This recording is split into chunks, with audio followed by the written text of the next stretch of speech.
Hey everyone, good day to all of you. I hope you're all doing well. I'm here today with a really original video idea.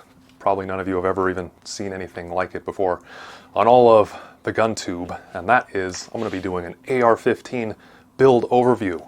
Wow, that is such a unique concept. So with all sarcasm aside, this is a new 13.9-inch AR build that I did actually want to talk about, and despite the fact I'm self-aware enough to make that intro, there are, I think, some interesting decisions I made regarding the internal parts choice that I did want to talk about. Maybe it'll be of use, or at least of some interest to those of you watching. So I'm going to go ahead and talk about this from what I think are the most important parts that I put in here, as far as how big of a difference they make and all that. I will talk about pretty much every part on this build. Now, when I say build, this is mostly just an upper build because I'm using my SBR lower. However, I did do a few things on the lower that I'll talk about, but it's really not going to be the focus of the video. So if you have any questions on what I have on here or why I chose it, then feel free to let me know in the comments, but not going to be talking about it really beyond that. So I'm going to go ahead and get started with the heart of the rifle, which is the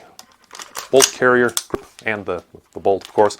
So one recurring theme that's going to be happening a lot in this video is actually a lot of the parts that I decided to use are parts that I already talked about and tested back when I did my gas busting parts, as far as suppressor, gas to the face and all that. So if you're interested in what parts I compared everything to, then do check that video out. I'm not going to go over all the comparisons here just for the sake of brevity, because I did already talk about all that in there. But suffice to say, I did use a Lantac bolt carrier group, used a Radian SD, and I'm actually using a H1 buffer and a Strike Industries, which is not the greatest, but a Strike Industries flat wire buffer spring.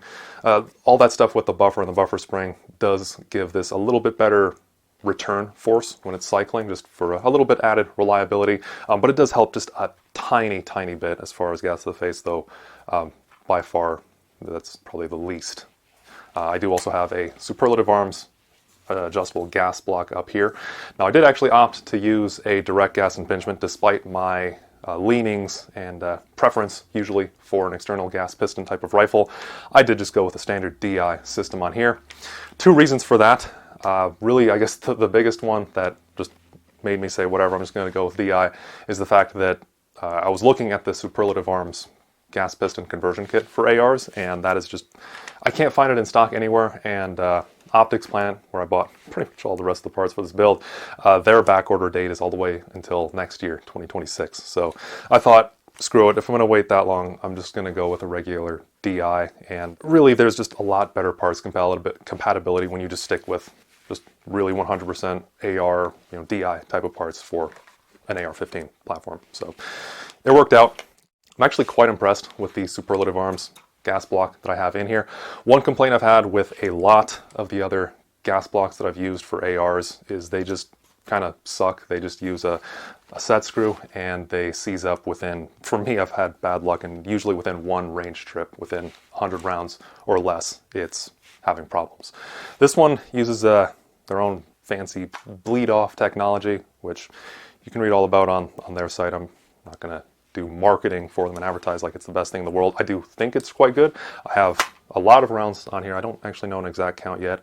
It's actually not too high. I'm probably just in the mid hundreds, so like 500 to 700 now, but it's working great, and actually it hasn't seized up whatsoever. Like I said, compared to all the other just kind of conventional set screw type of gas blocks I've used, it is quite good. Speaking of set screw, I did actually get their clamp-on gas block, which I do want to note. So I'm using a Criterion 39, of course, barrel on here, which is probably the lightest weight, lightest profile barrel I've ever used. Not to get too much onto that just yet. I don't want to get distracted and forget everything that I was talking about. Going back to the gas block, I did actually use a clamp-on gas block because I didn't realize that Criterion does actually dimple the barrel for a set screw gas block. So, oh well. It's fine either way. I got this aligned and it's running good. Going back, touching on the rest of these parts in the bolt carrier group, I did actually swap out, so I'm not using Lantac's bolt, or at least the bolt that came with the Lantac's bolt carrier.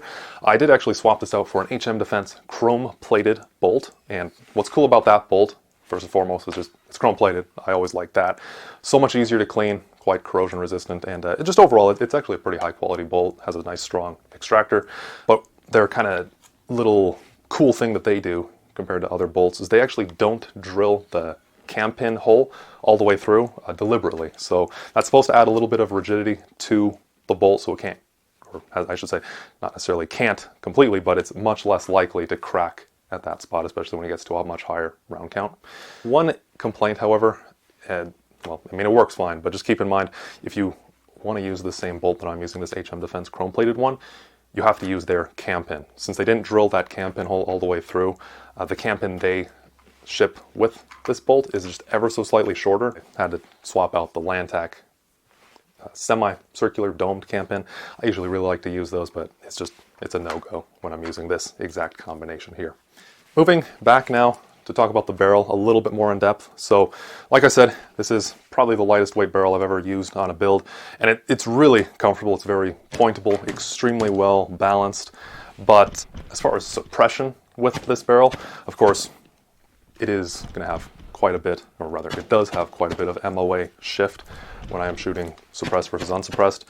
Naturally, it is very predictable, just straight up and down, but it is a lot straight up and down. That being said, actually, most of the rounds I've been firing with this rifle have been unsuppressed. Now, you might wonder, why did I bother going through all of that effort to make to find the whole best gas-busting parts and all of that, and then not really actually suppress it a whole lot of the time? And the reason for that is that I somewhat messed up on my selection of the muzzle device. So I'm using a Revival Defense / Forward Controls Design 3P15. It's, of course, just like their name implies. It's a 3-prong muzzle device, and I actually really, really like it. It doesn't have any of that annoying pinging that a lot of the open tine type of muzzle devices have, especially when they're this long. I'm actually surprised that this one has no problem whatsoever. I am using one of the Forward Control Designs TPM thread protectors on here as well, just because this is a Plan B compatible muzzle device, so it just protects the threads when I'm not using a suppressor on here and prevents any dirt or carbon from getting on there and messing up the threads. But the issue I have, the reason I'm not suppressing this a whole lot, well, it's actually twofold. Like I said, this is nice and pointable. Obviously, whenever you put a suppressor at the end of anything, it always messes up the balance and all that. But really the main reason is the suppressor I wanted to use on this build is my 5.56 Cat WB right here.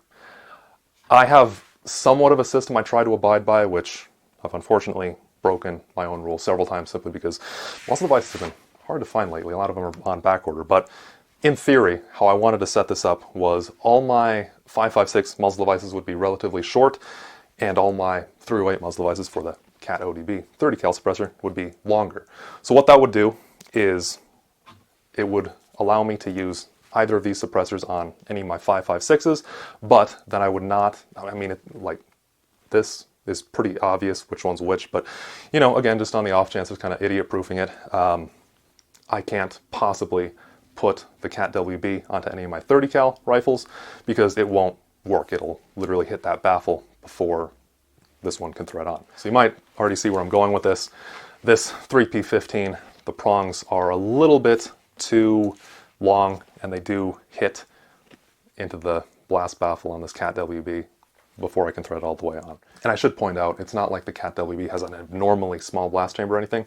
Rather, it's because I'm using a Wolfpack Armory low profile adapter right here, which again was part of that deliberate system I've been trying to set up, but yeah, I kind of screwed that up. So I would say this is really version 1 of my build. It's mostly going to stay as you see it, but I am going to be making small changes, and actually I'm not sure how I'm going to edit this video. If you look at any of the B-roll I've already put in, you'll notice there is already some parts I changed. This is actually my second time recording this video because I changed a few things that I did want to touch on rather than stick with the original version of the video. Anyway, yeah, not a whole lot of suppressed use on here, which isn't the worst. It is actually pretty comfortable. One thing I do like about the 13.9 barrel length is it's long enough to where it doesn't feel particularly blasty by me, the shooter, compared to something like a 10.3, which I feel like kind of needs to be suppressed to be pleasant to shoot. Another reason, and actually the main reason if you're wondering why did I pick this specific barrel length, a 13.9, is actually not anything too complicated. The main reason is my extension for how I normally shoot a rifle. I just put my arm right about here, and if you look, let me see if I can get this just about at a 90-degree angle to the camera so you can see this best. So this is pretty much how I want my arm to always be. Now there's going to be some leeway back and forth depending on the handguard shape, whether it's taller or shorter just because of wrist angle and everything like that for like an AK or a 416 compared to an AR, but generally right about here. So if I put this out, you can see that is pretty much right where I want to be. So I was just choosing this barrel length just on my own arm length and what would be pretty much the minimum viable length of barrel that I could get while still maintaining my normal grip. Compared to, again, like a 10.3, I do have to come in quite a bit more on one of those, naturally, because the handguard's so much shorter. One more thing I did want to touch on the barrel, very important, of course, is the precision. So I did precision test this, not as formally as I usually do for a lot of my other precision tests, but still, I tested a bunch of ammo with it, and before I spoil everything, I'll just play the footage.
It didn't really shoot great. The worst of them all was the Hornady Superformance, which I have right here.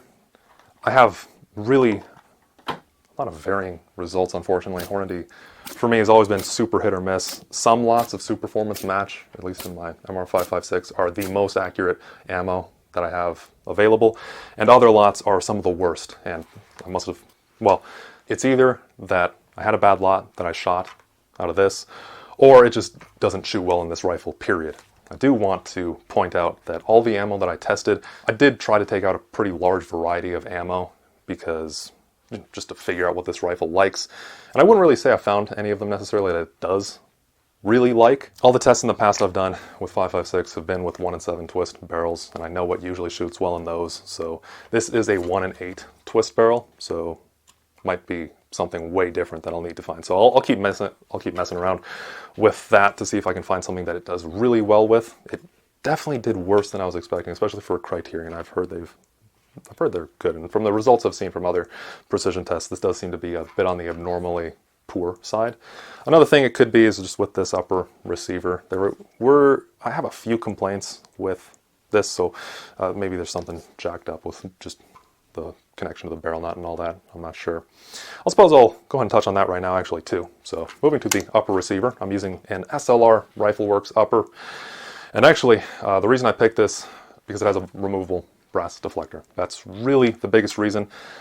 Despite that, this wasn't actually even my first choice of an upper receiver. I back-ordered a Viltor MUR Moore receiver, which I really like the look of, but the thing just keeps getting back-ordered, or the back order just keeps getting postponed. I think it was originally supposed to come in mid-August, and it's been pushed out to October now. So I don't know if that'll ever show up because it keeps getting pushed back over and over. But the main thing I do like better about that MUR receiver is, well, actually, there's quite a few things, but primarily when talking about a removable brass deflector, the brass deflector on here is threaded on compared to the MUR, which is pinned on.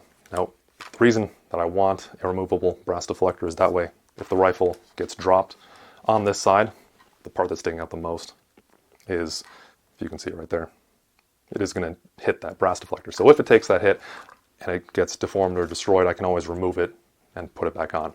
The issue with one that's threaded on or screwed on right here, like this one, is if it takes that hit, there's a pretty good chance, if it's a pretty bad hit, that it can also deform the threads, and then that's kind of impossible to put a new one on after that, or you may not even be able to get this one off. Moving back a little bit, you will note I do not have a forward assist. I opted to go without one on this build, and I keep going back and forth on whether I like or don't like forward assists, and had some interesting or unhinged lads in the comments at times regarding this too. But my current opinion on forward assists, so actually let me back up. The first time I did an AR build on this channel was with my side charging Gibbs MG4 upper, and one thing that has was it has a forward assist, and back when I did that video I was saying I don't really like it because I never really use it. Fast forward a few years and I started doing a bunch more with the 416 and the AR-15 platform, and one thing I noticed when I was shooting a lot in the cold, in the winter, even with the 416s, is they would not want to load in that first round. It happens with really pretty much all of my rifles with the exception of AKs, where that first round always wants to get stuck. So then my thinking was, okay, it's nice to have a forward assist because if that first round fails to load, then I can always just hit the forward assist and get it in the rest of the way. But then last winter, I actually did have that happen again when I had a 416 out there, so I did have a forward assist, and I tried to press it, but it wasn't even in enough to engage with the teeth on the bolt carrier group. So the forward assist actually didn't do anything for me there either. So now I'm at the point where I'm just thinking better to have a decent buffer and spring, like I said, have that better return force. But beyond that, I did opt to not have a forward assist. If you feel upset about that, like one guy did who was commenting about it as if when I was saying I didn't want a forward assist, was acting like I killed his parents or something, absolutely unhinged. But yeah, if you want a forward assist, then go for it. Me not having one isn't gonna, I'm not forcing you to have or not have one, so don't be weird about it. One more thing I did want to point out on this upper receiver.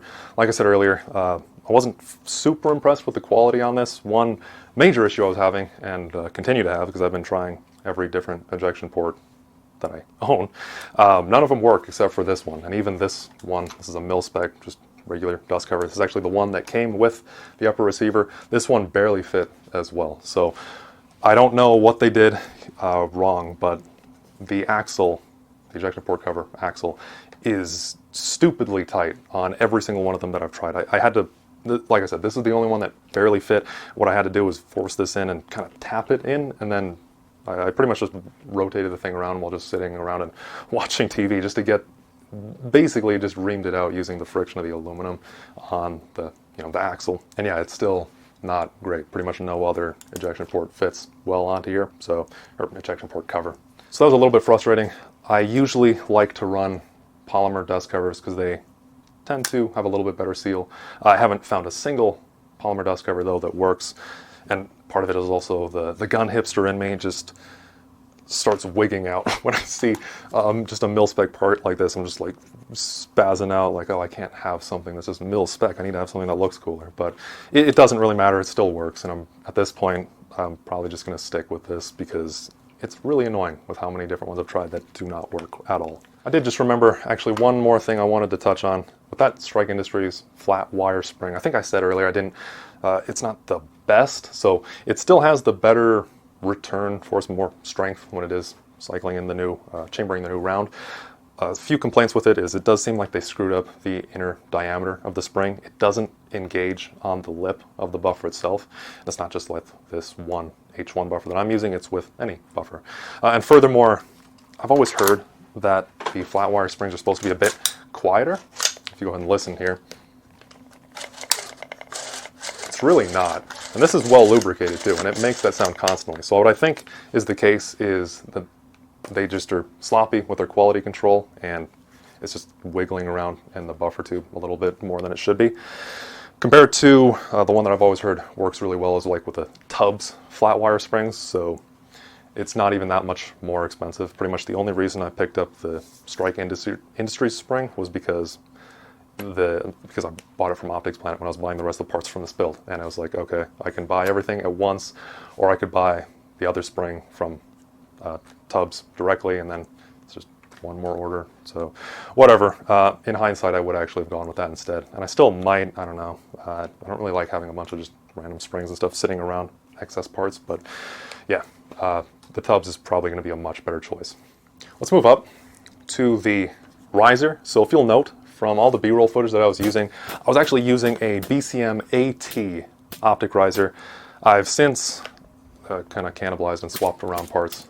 I put this Unity riser on here because the original reason why I wanted to try out that BCM optic riser was because I wanted to see if I could center mount a laser on there, and it didn't really work. So then, as you can see from all the footage, I pretty much just was like, okay, I'll just put the EOTech in the middle of it and just call it a day because it's what I have on hand. But I want this build to be kind of lightweight, so all that extra pick space on that riser was just pointless and yeah, just dead weight, literally.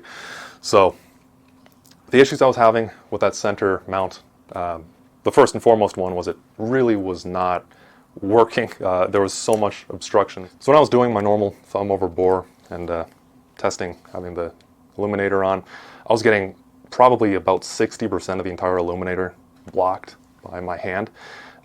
And furthermore, so much was splashing off of the back of my hand that it was dimming out the night vision, so I couldn't see anything. So I tried, actually, even when I went to a more conventional rifle grip, just with my thumb down, I was still losing about 50% of the illumination, and it just wasn't really working. Now, I'll put up pictures. I was testing that with my Derv laser, which I took off of one of my other rifles. That laser does sit quite a bit lower than like a PEC-15 or really most any other laser aiming modules out there on the market. So I'm not totally dismissing center mounted lasers just yet. It might have worked better if I put a higher laser on there. I don't know. The other issue I did have actually was that BCM riser, it didn't have enough pick space for an EOTech plus that laser. The final recoil lug up here was not actually even engaged. So all those pictures you saw were purely just me dry fitting and just testing if it worked, and I didn't even shoot with it on just because it was not working at all. And another potential issue is just maybe it was that riser as well, because it actually is pretty low. Interesting note is it does match up quite well with like the Unity magnifiers you'll see that I'm using in the footage there, but it's actually barely lower. So usually what you see with a lot of the center mounted laser setups, for example like the Skiff or with the infamous Hydra from GBRS, is they're really, really tall. So it could have been that as well, or one other thing it could have been is just maybe this rifle, even though it is a 13.9, it's not a full 16-inch, but maybe this still was a bit too long for that setup to work well. I don't know. I'll probably keep messing with it, like I said, but for the time being, that's where I'm at. I didn't really like it on here, so I'm not going to use it. And furthermore, that was really just me playing with the idea. I don't really plan on using this for night vision a whole lot. I wanted to keep it lightweight, but it was just me kind of testing how viable is it, especially when paired with this handguard setup. Good point for me to transition into that. I'm using a Samson, I believe they call it the SXT. It's one of their lightweight handguards.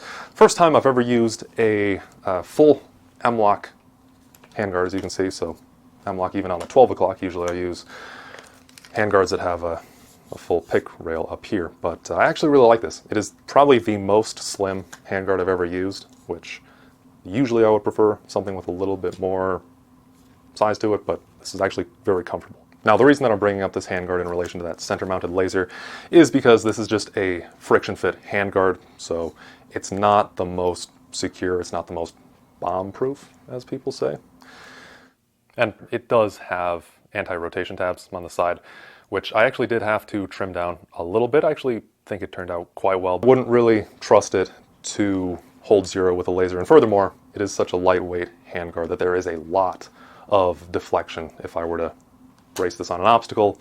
You can see actually like you can see how much this can move back and forth either direction.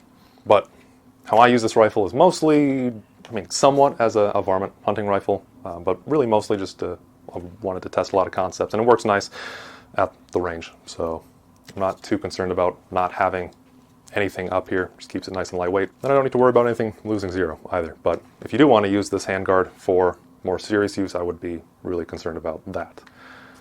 Other than the practical side, I gotta say, a big reason I chose this specific handguard was for the look of it. Ever since I first saw a video of the G95K, which, of course, you can probably tell if you watched the channel for a while, I even built this I mean, pretty far detached, but, you know, semi-inspired build of a G95K. But one thing you'll note on that G95 is it has a slanted front on the handguard, and I just love the look of that. So this similarly has a slanted front, which also does help, of course, to keep it more lightweight. As you can see, especially on the bottom, they did cut out quite a bit, which is nice, especially because I'm not usually mounting anything too far up here. Usually I would just be putting, for example, like a pick section just for a bipod, which I did use for the precision test, but since then I took it back off, of course. And yeah, beyond my precision test, really I don't put anything here. So just having a negative space there it's welcome. Just a little bit extra weight cut off of it. I think it looks cool. Just, you can see just that profile, how it slants up on the top, slants down. You got the M-lock on the 3 and 9 o'clock there. It looks cool. And this actually matches up so nicely with a handguard. Again, this is just me getting OCD, but you can see there's essentially no gap spinning on the Cat ODB right here. You can see how close that gets. It is pretty much perfect. So again, it's just a little OCD minor thing, but I love that. Last up, I'm actually going to touch on the one thing I did test out with this upper. So for a while now, I've actually had an FRT, which I've been testing with pretty much all my uppers. And I did test it with this one too.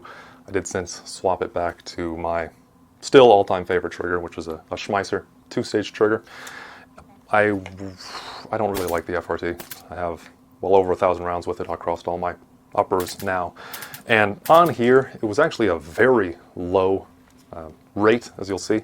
So it was pretty controllable, pretty comfortable, but it's just such a sloppy trigger. And it was occasionally, on every single one of my uppers, it was occasionally causing weird malfunctions.